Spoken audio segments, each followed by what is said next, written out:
Welcome back to our course on Fintech security and regulation. In this video, we're going to focus on the regulation side and specifically look at the US and to a lesser extent, but also connected European regulations, which are similar in many ways.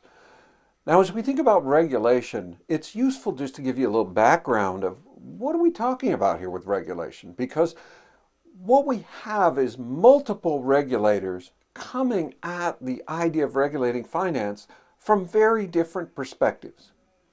On the one hand, you have a group called the Fed or the central bank. In the US, it's called the Federal Reserve Bank. In other countries, there's different words for it, but it's the central bank.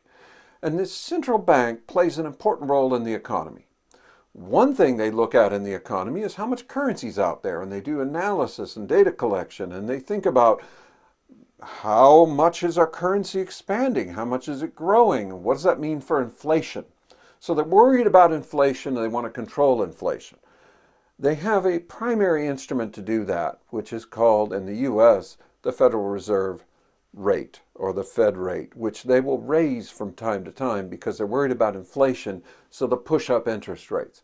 Now, that doesn't really push up interest rates directly for all borrowing or for all instruments. What it does is increase the borrowing rate for banks overnight from the government. So the banks can go to the Fed, borrow money in a short-term basis, and that then affects the rates banks charge each other, and it flows on to affect virtually all financial instruments across the economy. When the Fed raises rates, interest rates in general go up. If interest rates go up, that means that bond prices of bonds that have been issued in the past go down.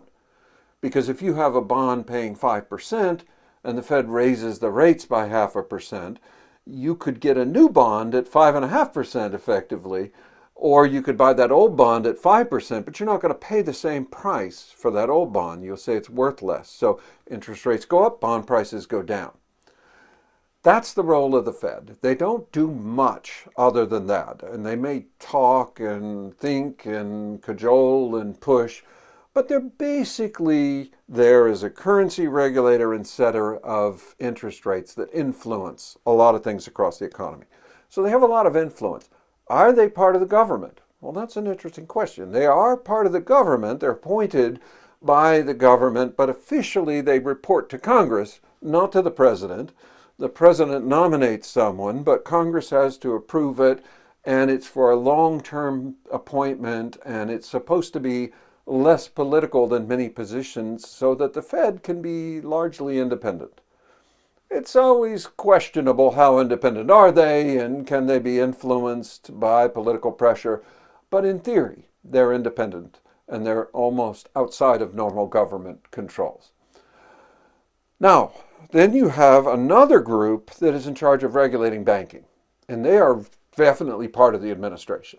And they're in charge of implementing rules passed by Congress and rules passed by themselves for regulating banks. And they'll decide what kind of reserve requirements should banks have, meaning how much equity do they have to protect their investors. So if they go out and raise a lot of money from people for savings accounts or for bank certificates of deposit, CDs, they've raised a lot of money, and they've got $10 billion on deposit. They can then loan that money. But you don't want them to loan 100% of that money. You'd like them to have some buffer there.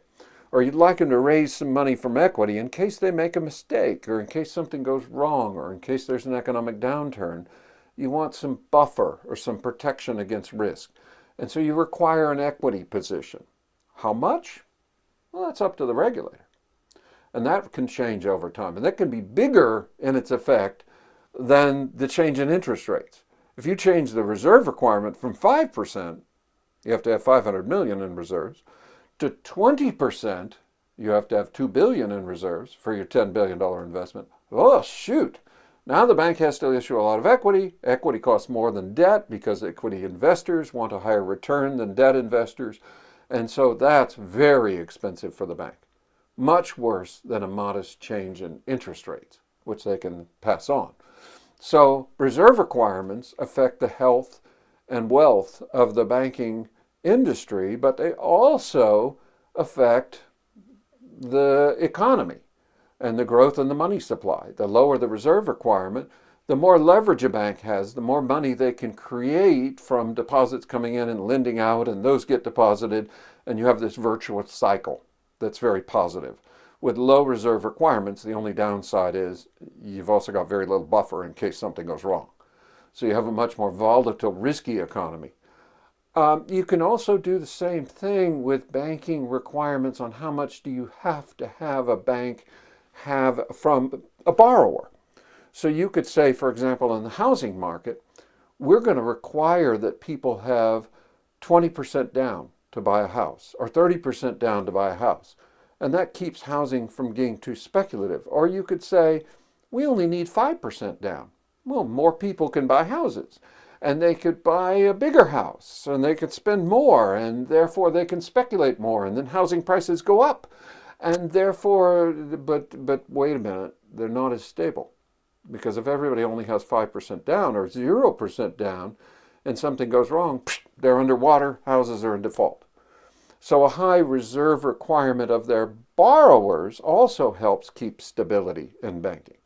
And so a banking regulator will set that as well. How much do banks need as reserve, and how much do their borrowers have to show as reserves to make them performing loans or valid loans, not to have to count as bad debt for the bank? Because, if it's bad debt for the bank, it wipes out some of their equity, and that's bad. So now that's the banking regulator. But beyond that, there's another regulator who comes in to regulate securities. Now, this is not the kind of security we talk about in this course of security and regulation. This is regulation of securities, which means stocks and bonds.